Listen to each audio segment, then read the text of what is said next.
반갑습니다. 이번 학기 여러분들이 수강한 문제 해결을 위한 코딩 첫걸음 강의를 맡게 된 이찬수입니다. 나는 2000년대 초반에 한성대에서 잠깐 강의를 했다가 2012년 이후 줄곧 한성대 컴퓨터공학과와 교양학부에서 외래교수로 강의를 담당하고 있습니다. 지난 1학기에 이어서 이번 학기에도 코로나19로 인해 비대면 강의로 개강을 맞이하게 되었습니다. 여러분들하고 이렇게 얼굴을 마주하지 못하고 먼저 온라인으로 인사하게 됨을 양해 바랍니다. 이미 알고 있다시피 지난 1학기에는 전면 비대면 강의로 진행되었었죠. 대학에 입학해서 소위 설레는 대학 1학년 생활을 만끽하지도 못하고 또 대학 캠퍼스에서 학우들과 어울리고 강의실에서 각자 자신의 관심 분야를 찾아가는 열정을 불태울 겨를도 없이 사회적 거리두기로 한 학기를 보내고 말았습니다. 우리가 속한 사회적 상황, 또 우리 각자의 상황은 다소 어렵겠지만 그렇다고 마냥 자리에 눌러앉아 있을 수도 없을 것입니다. 중고등학교 때부터 대학 입학 때까지 어쩌면 우리는 그저 물 흐르듯 떠밀려가는 것을 당연시해 왔었다면 이제부터는 여러분들 각자가 스스로의 길을 찾기 위해 자신의 삶을 적극적으로 헤쳐나가면서 공부해 나갈 수 있기 바랍니다. 20년 넘게 직접 얼굴을 마주하고 강의하는 것에만 익숙해져 있어 영상 강의를 녹화하고 있기는 하나 여전히 낯서네요. 비대면 강의라는 형식이 혹여 여러분들의 대학 수업을 다소나마 미흡하게 만드는 건 아닌지 조금 염려되기도 합니다. 우리 각자의 건강과 하루빨리 바이러스 전파를 차단한다라는 목적 아래 진행되는 이만큼 혹여 부족함이 있어도 양해해 줄 수 있기 바랍니다. 우리는 살아가는 동안에 끊임없이 다양한 문제를 만나게 됩니다. 오늘 아침에 일어나서부터 이 강의를 듣는 순간까지 아마도 여러분들은 많은 선택들이 주어졌었고 또 부지부식간에 뭔가를 결정해 왔을 겁니다. 아침에 언제 일어날지, 또 식사는 무엇을 할 것인지, 또 누구와 연락할 것인지, 또 동영상 강의는 언제 어떻게 볼 건지 등등 삶의 매 순간 마주하게 되는 이런 문제들 속에 때로는 우리 자신이 파묻혀버리거나 녹초가 되어버리는 일들이 잦습니다. 그러지 않기 위해 우리는 우리에게 주어진 문제를 풀어나가야 할 것입니다. 이렇게 주어진 문제에 대해 원하는 해답을 찾아가는 것을 문제 해결이라고 합니다. 특히 오늘날 자주 언급되는 컴퓨팅 사고의 궁극적 목적은 주어진 문제를 좀 더 효율적으로 해결하기 위한 것입니다. 마치 컴퓨터 과학자들이 컴퓨터를 통해서 자신들이 처리해야 할 문제들 혹은 의뢰받은 문제들을 해결해 나가는 것처럼 우리들도 일상에서 만나는 문제들을 컴퓨팅 사고의 요소들을 적극 활용을 해서 좀 더 효율적으로 해결해 보자는 것입니다. 이때 많이 화자되어지는 컴퓨팅 사고의 요소들은 분해, 패턴 인식, 추상화, 알고리즘 같은 것들이 있습니다. 큰 덩어리의 문제를 좀 더 해결하기 좋은 작은 덩어리로 나누어 가자라는 것이 분해라는 것이고, 패턴 인식이라는 것은 어떤 규칙적인 반복들을 찾아보는 것처럼 이미 해결책을 가지고 있는 다른 부분에다가 현재 내가 처리하고자 하는 문제를 일부 혹은 전부를 대입해 볼 수 있도록 접근해 보자라는 것. 또 추상화라는 것은 내가 관심 있는 핵심적인 부분들만 뽑아내어서 우선적으로 처리를 해보자라는 것. 또 알고리즘이라는 것은 문제를 처리하기 위한 일련의 단계들을 명확하고 논리적으로 표현을 해보자라는 그런 요소들인 것입니다. 아마도 이런 요소들은 우리가 굳이 컴퓨팅 사고라는 용어나 혹은 분해, 패턴 인식, 추상화, 알고리즘 같은 용어들로 표현하지는 않았지만 여러분들은 이미 일상생활에서 만나는 각각의 문제들을 이와 비슷한 방법들을 대입을 해가면서 각각 처리해 왔었을 것입니다. 컴퓨팅 사고에 대해서 좀 더 정확하게 정의를 해보려고 합니다. 먼저 개념적 정의를 살펴보면 컴퓨팅 사고라고 하면 인간의 사고 능력과 컴퓨터의 연산 처리 능력을 통합한 사고를 가리킵니다. 최근에 컴퓨팅 사고는 복합적 사고를 통한 창의적 문제 해결의 핵심 능력으로 주목받기도 하죠. 다시 말해서 복잡한 문제를 좀 더 체계적인 방법으로 해결해 나가면서 좀 더 효율적으로 결과를 도출해낼 수 있는 사고 능력을 가리킨다라고 생각을 하면 됩니다. 보통 우리가 어렸을 때 기본적으로 학습하는 내용 중에 하나는 읽기, 말하기와 같은 그 언어 능력과 그다음에 간단한 숫자들을 계산할 수 있는 산술 처리 능력 같은 것들을 집중적으로 교육을 받죠. 소위 국어와 수학과 관련한 부분들을 집중적으로 교육을 받는데 미래 세대에는 이런 기본적인 언어 능력과 산술 처리 능력 외로 컴퓨팅 사고도 하나의 중요한 능력으로 간주가 되어질 것이다 라고 예측하는 사람들도 있습니다. 자, 이런 컴퓨팅 사고는 특정 부류의 사람들만 하는 건 절대 아닙니다. 예를 들어서 아침에 식사를 준비하기 위해서 동시에 여러 재료들을 가지고서 여러 음식들을 지정된 시간 내에 마련해가는 과정을 살펴봅시다. 적절한 순서대로 다양한 음식들을 동시에 수행을 하기 위해서 숙련된 요리사라고 한다라고 하면 체계적으로 요리를 해나갈 수 있겠죠. 우리가 요리에 익숙하지 않다라고 하면 시간도 오래 걸릴 수 있고 또 요리들이 제대로 진행되어지지 못할 수도 있다라는 것입니다. 더불어서 집에서 출발을 해서 학교나 혹은 자기 직장까지 가기 위해 가장 효율적인 길 혹은 가장 저렴한 교통편을 선택한다. 이런 문제들을 처리할 때에도 우리는 컴퓨팅 사고에서 다루고 있는 여러 가지 개념들을 적용해 볼 수 있다라는 것입니다. 어렵게 생각해 볼 필요가 없는 것이죠. 예를 들어서 비가 온다라고 한다면 비를 가장 적게 맞으면서 갈 수 있는 길을 골라본다라든가 학교의 수업 시간이 빠듯하다라고 한다면 비용이 조금 더 많이 든다 하더라도 빠르게 갈 수 있는 길을 골라본다라든가 혹은 시간이 좀 넉넉하다라고 한다면 이왕이면 비용을 조금 적게 들이면서 갈 수 있는 길을 선택을 해볼 수 있다라든가 다양한 선택들을 해볼 수 있는 것이죠. 그저 평소에 우리들이 실천하는 사고 과정, 즉 생각하는 과정을 좀 더 체계화한 것이 컴퓨팅 사고라는 것입니다. 즉 컴퓨팅 사고라는 것은 컴퓨터 과학자들에게만 적용되는 것이 아니라 우리들도 충분히 배우고 익힐 수 있는 그런 하나의 기술이 될 수 있다라는 것이죠. 그래서 이렇게 누구에게나 일반적으로 적용되는 사고방식과 기술로서 우리 일반인들도 배우고 익혀나갈 충분한 가치가 있다라고 주장되기도 하는 그런 개념입니다. 컴퓨터 사고력과 관련된 많은 방법들이 있는데 그중에서 수학자이자 수학 교육자였던 조지 폴리아의 문제 해결법을 간단하게 소개해 보려고 합니다. 이거 자체가 중요하다기보다 이런 내용이 있구나 정도를 조금 상식적인 수준에서 좀 알아둘 수 있었으면 좋겠어요. 조지 폴리아는 자신의 저서 어떻게 문제를 풀 것인가에서 문제 해결법을 제시를 했는데 단계적이고 체계적이며 매우 유용한 문제 해결 과정으로 대부분의 문제를 해결해 나가는데 매우 효율적이고 편리한 접근 방법으로 알려져 있기도 합니다. 이 방법은 크게 4가지 단계로 나뉘어져 있는데 문제 이해 단계와 해결 계획 수립 단계, 그리고 문제 해결 단계, 그리고 마지막으로 검토와 최종 점검 단계가 있습니다. 사실 이것도 명료하게 구체적인 단계들을 나누었지만 우리가 어떤 일을 수행하고자 했을 때 일반적으로 선택하는 그런 과정들에 불과하기도 합니다. 하나씩 봅시다. 자, 첫 번째 단계인 문제 이해라는 단계는 문제의 뜻이나 문제에서 주어진 요구 조건들을 찾고 그래서 해결해야 할 목표나 상황들을 명확하게 파악해가면서 문제를 충분히 이해하는 단계를 가리킵니다. 즉, 내가 어떤 문제에 봉착해 있는지 또 내가 해결해야 될, 풀어야 될 문제가 무엇인지를 정확하고 구체적으로 파악하는 그런 단계라고 생각하면 되는 것입니다.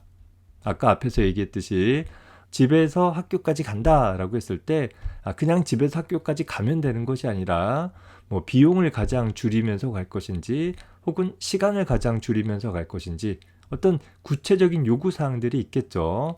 그런 요구사항들을 감안을 해가면서 내가 원하는 결과, 즉 늦지 않고 또 원하는 예를 들어서 시간을 줄여서 가야 한다라고 하면 수업이 시작하기 전에 늦지 않고 갈 수 있도록 할 수 있는 방법은 무엇이 있을지, 또 그걸 위해서 내가 어떤 선택들을 어떻게 나가야 될지를 확인해 나가는, 즉 지금 내가 선택할 수 있는 교통편이 무엇이고 또 그때 들일 수 있는 비용이 얼마나 있고 뭐 이런 내가 처한 상황들을 가지고서 내가 해결해야 될 것이 무엇인지를 정확하게 확인하는 단계가 첫 번째 문제 이해 단계인 것이고, 그 문제를 제대로 이해했다라고 한다면 두 번째 단계로 해결 계획을 수립하는 단계가 있을 것입니다.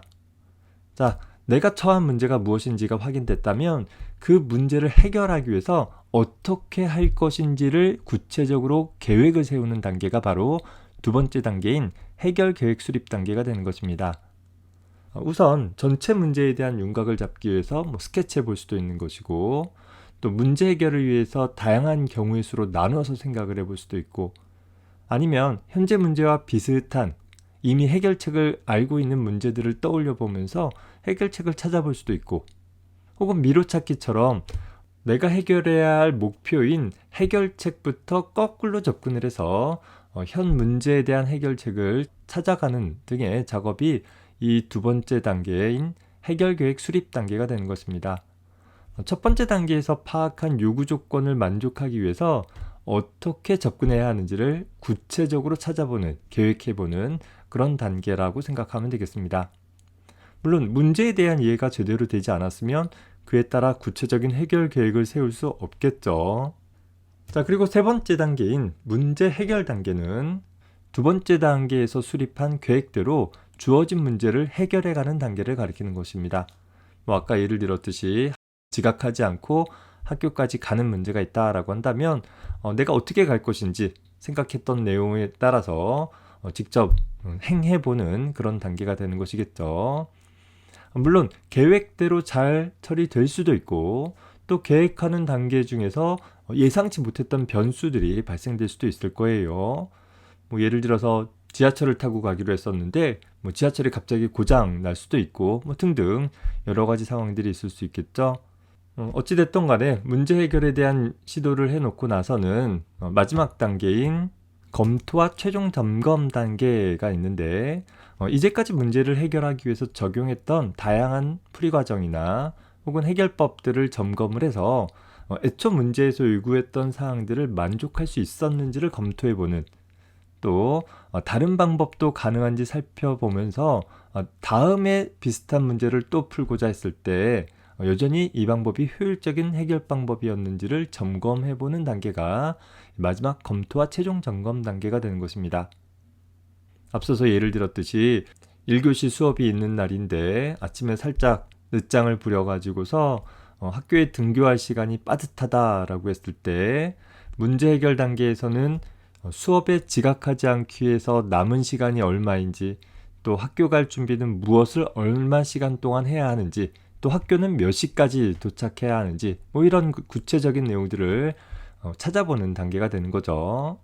자, 그리고 두 번째로 해결 계획 수립하는 단계에서는 시간이 빠듯하다라고 한다면 준비 시간을 줄이기 위해선 무엇을 할 수 있는지, 가능한 한 준비 시간을 줄이기 위해서 준비 과정에서 생략할 수 있는 것들은 어떤 것이 있으며, 또 학교까지 빨리 가기 위해서는 어떤 교통편들을 사용을 해야 하는지, 또 그때 드는 비용은 얼마나 드는지, 가는 교통편 같은 것 중에서도 비슷한 비용을 들여가면서 더 빠르게 갈 수 있는 방법들을 찾든가, 아니면 비용을 조금 더 들이더라도 좀 더 빠르게 갈 수 있는 방법들이 무엇이 있는가라는 것들을 찾고 어떤 것을 선택할 것인지를 계획하는, 구체적으로 계획하는 단계가 해결 계획 수립 단계다라고 했어요. 자, 그리고 문제 해결 단계는 실제로 학교까지 가는 일을 해보는 것이고, 계획대로 갔는데 지하철이 갑자기 고장이 난다라든가 학교 인근 지역에서 갑자기 집회 등으로 교통 체증이 발생됐다라고 해서 내가 계획한 시간 내에 도착하지 못했을 수도 있을 거예요. 좀 빠듯하게 가거나 살짝 늦거나. 자, 그랬다라고 하면 마지막 최종 점검 단계에서는 내가 세운 계획들이 총체적으로 검토해 봤을 때 어떤 문제점들이 있었는지, 또 변수가 발생됐을 때 그것을 적절하게 대처했는지, 그래서 다음번에 또 이렇게 비슷한 상황들이 발생됐을 땐 또 다른 계획을 세워야 할지, 아니면 어떤 보완점들을 두어야 할 것인지를 확인해 보는 단계가 마지막 단계가 된다라는 것이죠. 뭐 이렇게 우리가 명시적으로 단계를 나누지는 않았다 하더라도 아마도 여러분들은 일상생활에서 뭐 이런 식의 사고들을 꾸준히 해왔을 것이에요. 그것들을 좀 더 체계적으로 나눠보자 라는 것이 바로 컴퓨팅 사고이다, 이렇게 생각하면 되겠습니다. 그래서 이번 학기 여러분들이 수강하는 문제 해결을 위한 코딩 첫걸음이라는 이 강좌에서는 1차적으로 앞서서 살펴본 것처럼 우리가 일상생활에서 만나는 여러 가지 문제들을 좀 더 효율적으로 해결해 가는 데 도움을 줄 수 있는 컴퓨팅 사고를 정립하는 데 목표를 두고 있습니다. 과목명이 코딩 첫걸음이라고 하다 보니까 프로그램을 작성하는 일이 중점된다 라고 생각할 수도 있는데 그렇진 않다라는 거예요. 우리의 사고를 좀 더 명료하게 또 구체적으로 표현할 수 있고 또 계획을 세울 수 있고 하는 그런 연습을 해보는 시간을 가져보자 라는 것입니다. 뭐 사실 여러분들이 이번 한 학기 동안 컴퓨터 프로그래밍을 배운다 하더라도 그 범위는 굉장히 기초적인 수준에 불과합니다.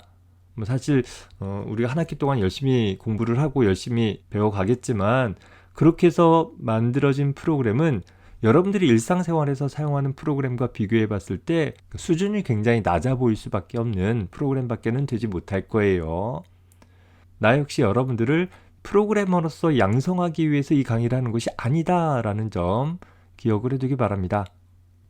다만 이런 컴퓨팅 사고를 정립하는 데 있어서 우리는 파이썬이라는 컴퓨터 프로그래밍 언어를 배우고 그걸 통해서 내가 생각하는 대로 내가 어떤 문제를 해결하기 위해서 구체화되어진 표현들을 컴퓨터 프로그래밍 언어로 표현을 하고 그 표현되어진 것이 적절히 내가 원하는 문제를 해결해 나갈 수 있는지를 확인해 보는 작업들을 수행을 할 것이에요. 컴퓨터는 사람과 달리 명확하고 정확한 명령이 아니면 제대로 그 일을 수행하지 못합니다. 소위 사람들은 눈치껏 동작하는 일을 하는데 컴퓨터는 그러지 못한다라는 거예요. 따라서 내가 어떤 문제를 해결하기 위해서 내가 한 표현이 얼마나 구체적이고 또 얼마나 명확한지를 확인해 볼 수 있도록 컴퓨터에게 그걸 시켜보려고 하는 거예요. 자, 그런데 아쉽게도 오늘날 컴퓨터는 인간의 언어를 이해해서 소위 음성 인식이 되어져서 인간인 내가 원하는 작업들을 컴퓨터가 알아서 처리해주지 못한다라는 거예요. 컴퓨터가 생각 외로 그렇게 똑똑한 존재가 아니다라는 거죠. 여러분들하고 컴퓨터가 있어요. 누가 더 똑똑해요? 컴퓨터? 아니에요. 여러분들, 우리 인간이 훨씬 더 똑똑한 존재인 거예요. 그러다 보니 똑똑한 내가 그렇지 못한 컴퓨터에게 걔가 알아들을 수 있을 표현으로 명령을 내려줘야 한다라는 거예요. 그걸 프로그래밍이라고 표현하는 거죠. 인간의 언어도 다양한 종류가 있듯이 컴퓨터 프로그래밍 언어도 다양한 종류가 있습니다. 여러 프로그래밍 언어 중에서 파이썬이라는 프로그래밍 언어는 비교적 쉽게 배울 수 있고 또 쉽게 프로그래밍해서 사용자가 원하는 프로그램을 전공하는 사람뿐만 아니라 프로그램을 전공하지 않은 비전공하는 사람들도 쉽게 사용할 수 있다라고 알려져 있어서 최근에는 전공 불문을 하고 많은 이들이 파이썬 언어를 배우고 있습니다. 한성대에서는 2016년부터 입학생 전체가 필수로 들어야 하는 교양 과목으로 파이썬 언어를 가르치고 있습니다. 여기서 오해하지 말아야 될 것은 이 한성대 전교생을 프로그램을 작성하는 전문 프로그래머로서 양성하겠다라는 것은 절대 아닙니다. 앞서서 소개했듯이 1차적으로는 여러분들이 컴퓨팅 사고를 정립하는 데 도움을 주기 위한 것이고 또 컴퓨팅 사고는 여러분들이 장차 선택해 갈 전공뿐만 아니라 현대를 살아가는 우리들에게는 일상생활에서도 중요한 사고력 중에 하나로 부각되고 있기 때문에 그렇습니다. 그리고 2차적으로는 컴퓨터 프로그램을 작성할 줄 아는 기본 기술, 뭐 기본이라고 할 수도 없어요. 기초 기술을 맛보기 하는 시간을 갖는 것입니다. 나와 달리 여러분들은 아마 태어나서부터 컴퓨터라는 것에 노출되어져 왔었고 또 컴퓨터에 굉장히 친숙해져 있는 세대일 것입니다. 나는 중학교 1학년 때 처음 컴퓨터라는 걸 봤어요. 그 전에는 컴퓨터라는 거의 존재도, 물론 세상에 컴퓨터가 있었지만 존재도 모르고 살다가 중학교 1학년 때 처음 컴퓨터라는 걸 봤었는데, 여러분들은 아마 초등학교를 입학하기 전부터 컴퓨터를 직접 보고 만지고 사용해 보면서 커왔었겠죠.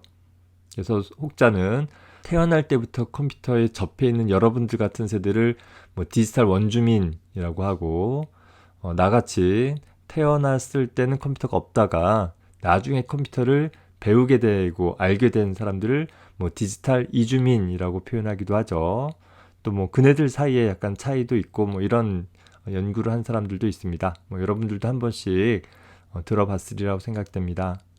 자, 그런데 문제는 우리 삶에 있어서 컴퓨터의 의존도는 앞으로 더하면 더하지 덜해지지는 않는다라는 거예요. 내가 초등학교 때만 하더라도 학교에서 각 가정의 환경조사 하는 것들이 있었는데, 요즘에는 그런 것도 인권 침해에 해당한다라고 해서 조사하지는 않지만, 하여튼 옛날엔 있었어요. 그 환경조사서의 설문 항목에 보면 집에 텔레비전이 있는지, 집에 냉장고가 있는지, 집에 전화기가 있는지, 이런 것들을 일일이 조사해보는 일들이 있었다라는 거예요. 자, 그만큼 집에 컴퓨터는 고사하고 텔레비전이나 냉장고, 전화기 같은 것도 없는 가정들도 굉장히 일상적으로 많았었다라는 거죠. 그런데 언제부턴가는 모든 가정에 전화기가 한 대씩 놓여지게 되고, 더 나아가서 언제부턴가는 모든 사람이 전화기를 한 대씩 들고 다니는 세상이 됐어요.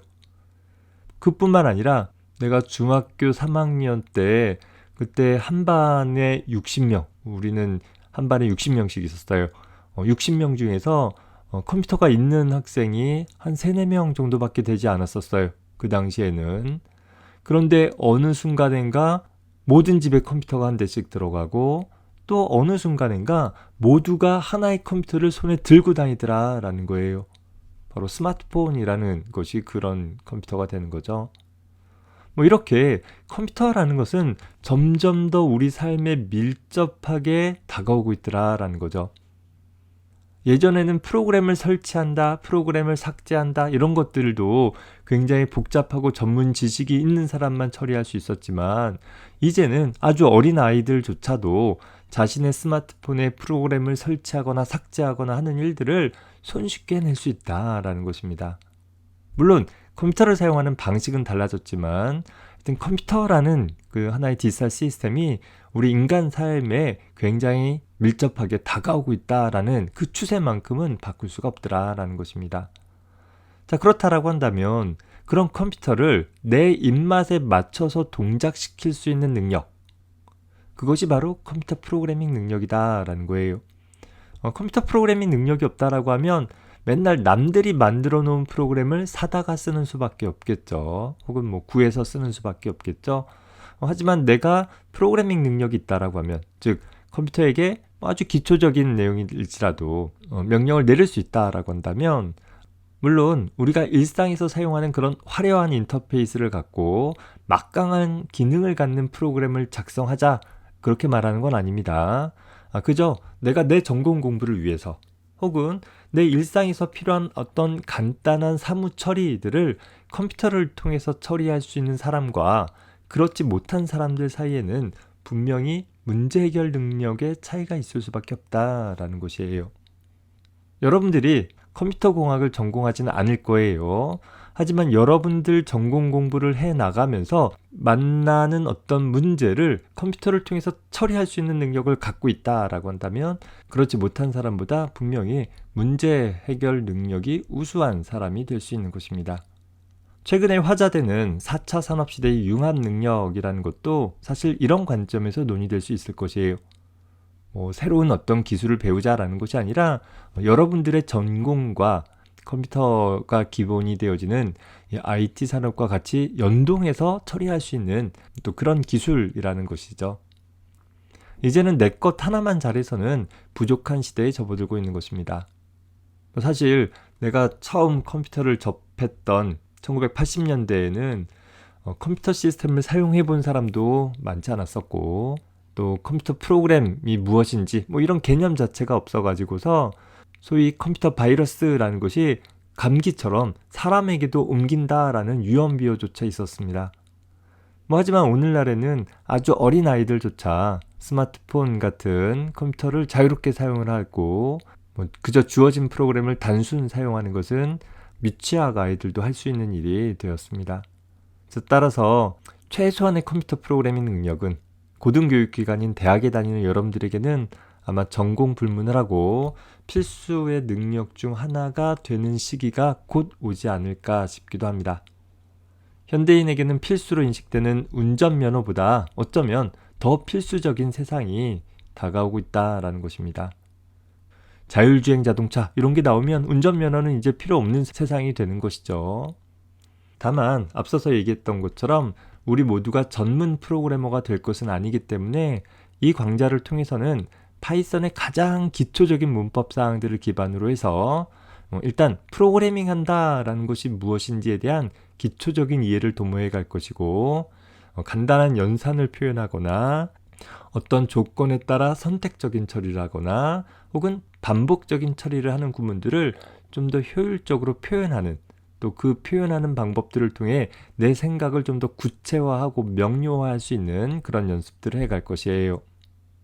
더불어서 복잡한 많은 요구사항들을 가지고 있는 문제들을 좀 더 쉽게 다루기 위해서 몇 개의 작은 덩어리로 분할해가는 과정들을 배워갈 것이고 또 실제 우리가 사용하는 소위 그래픽 유저 인터페이스를 갖는 그런 윈도우 프로그램 같은 것들은 어떻게 만들고 어떻게 처리할 수 있는가도 아주 기초적인 수준에서 다뤄볼 것입니다. 여러분들이 한 학기 동안 그래도 명색이 프로그래밍 언어를 배웠는데 집에서 뭐 간단한 어떤 연산을 수행하는 프로그램들을 직접 만들어서 운영을 해볼 수도 있다라는 것이죠.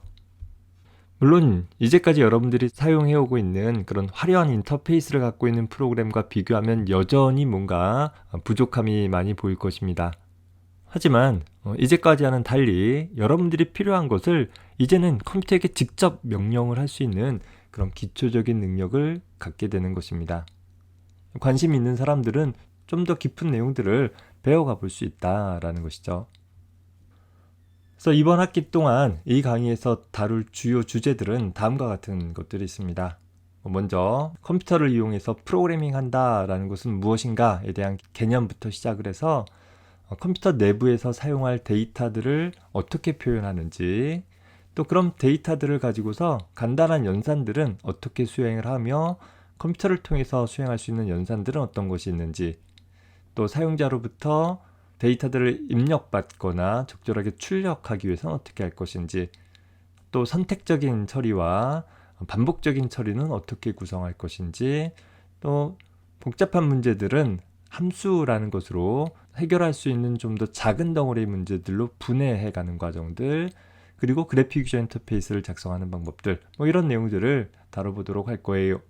제목들은 저렇게 좀 어색하고 낯설고 뭔가 좀 부담스러워질 수 있는 내용이긴 하지만 일상생활에서 우리가 어떤 작업들을 수행을 할 때 뭔가 준비하고 연산하고 입출력하고 또 반복하고 선택하고 또 분해하는 그런 과정들을 컴퓨터 프로그래밍 언어를 통해서 표현해 볼 수 있는 것이고 컴퓨터에게 내가 설계한 대로 명령을 내렸을 때 제대로 동작하는가 정말 내가 구체화되어져서 표현한 것인가 라는 것들을 확인해 볼 수 있도록 해보겠다라는 것이에요. 자, 여기까지 우리가 이번 학기에 다룰 문제 해결을 위한 코딩 첫걸음이라는 과목에 대한 소개를 마치고 다음 강의에서는 이번 학기를 어떤 식으로 운영할 것인지에 대해 간단히 소개하도록 하겠습니다. 수고했습니다.